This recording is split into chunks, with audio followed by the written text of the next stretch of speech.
Po, këtë vit do jetë festa e luleve 1 javë festime. Ne nisim me datën 1 maj, pra nesër. Do të ketë panajire të luleve, sigurisht dekoret e qytetit me lule. Lulet do jenë kryefjala e kësaj feste, siç është edhe tradita e shkodranëve që gjithmonë kanë kultivuar lulet, dhe ky njihet si qyteti i trëndafilave dhe luleve në përgjithësi.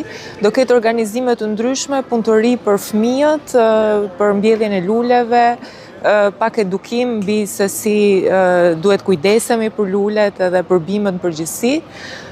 Do ketë aktivitete kulturore pafund, qendra kulturore e fëmijëve është pjesë e këtyre festimeve.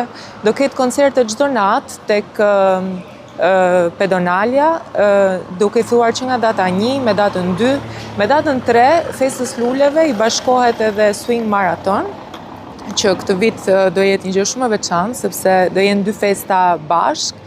Dhe me datën 6 bëhet përmbyllja e këtyre festimeve, do jetë një javë e mbushur plot me ngjyra, me festë, me çdo gjë. Patjetër, ftesa është që për çdo njeri i cili nuk jeton në Shkodër, mund të vinë dhe kanë një fundjavë të mbushur plot me aktivitete, duke filluar nga paraditja, me aktivitete ndryshme gjatë ditës dhe darka që do jetë me muzikë dhe festime.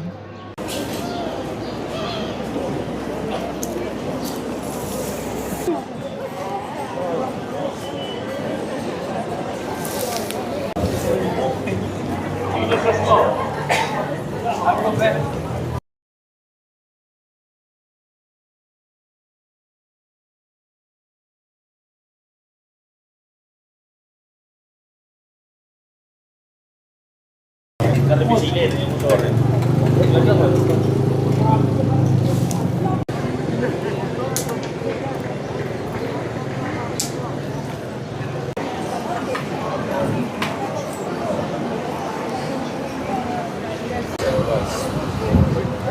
Dai.